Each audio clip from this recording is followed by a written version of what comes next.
Sorry, does the pointer show here? The star. Okay.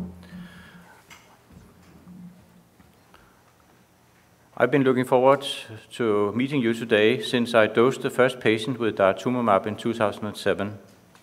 We have come a long way, and today I can report the results of a combination study where DARA has been combined with a backbone treatment for multiple myeloma, lenalidomide and dexamethasone. Daratumumab was recently approved by FDA for treatment of patients with 3 or more prior lines of therapy that included proteasome inhibitor or an IMiD, or were double refractory to both PI and IMiD.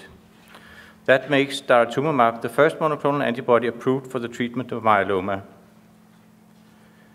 Based on 2 monotherapy studies in patients with heavily pretreated and refractory multiple myeloma, we have observed a combined overall response rate of 31% and a median overall survival of 19.9 months. For reference as a benchmark, in 2 randomized phase 3 studies, Lendex alone without daratumumab resulted in a 66% overall response rate with 15% CRs and a median progression-free survival of 11 months in patients that had received 1 or more prior lines of therapy. The mechanisms of action of daratumumab are shown here.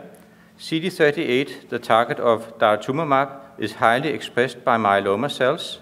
Daratumumab is a human IgG1 monoclonal antibody, and it can kill myeloma cells in several ways. Indirectly by immune-mediated mechanisms where it interacts with complement, with phagocytes, or with killer cells. Directly by binding to the myeloma cells and killing them. But recently it has also been shown by Kate Sasser at Janssen and her team, and the team in Amsterdam with Tuna Mutis as a leader, that there is an important immunomodulatory function of daratumumab. Daratumumab is able to eliminate regulatory T cells, B cells, and monocytes that inhibit the T cell cytotoxic response against myeloma cells.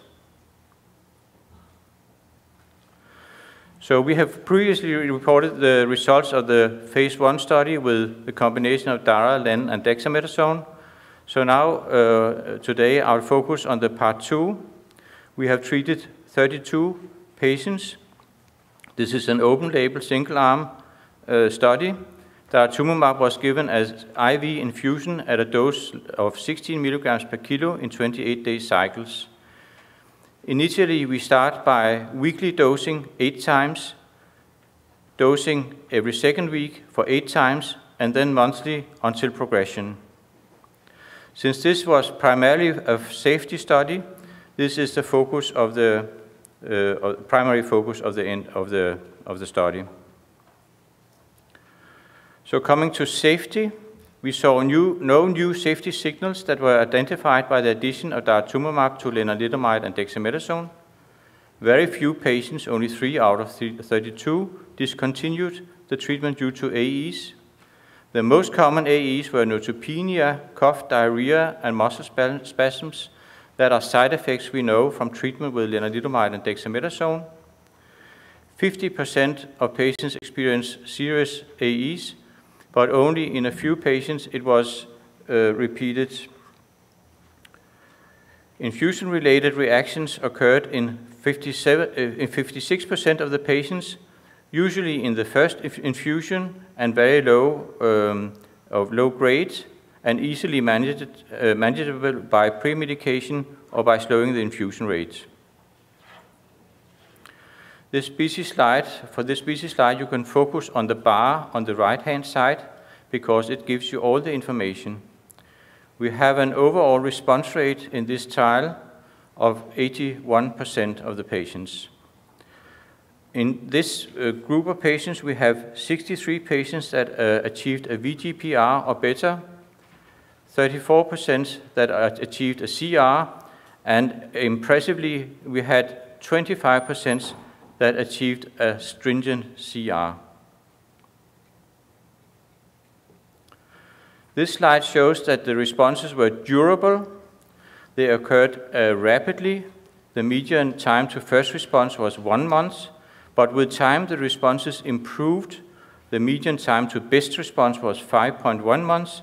As you can see from the swim lane plot, the patients are continually improving their response, and many of the patients are still on treatment. The progression-free survival is impressive. We have not reached the median progression-free survival. At 18 months, we have a progression-free survival rate of 72%, and also the overall survival rate is impressive with a 90% survival at 18 months. In conclusion, daratumumab, lenalidomide, and dexamethasone induces rapid, deep, and durable responses. DARA can be safely combined with lenalidomide and dexamethasone, and randomized phase 3 studies of DARA and Len-Dex are ongoing, both in the relapsed refractory setting and in the newly diagnosed myeloma patients.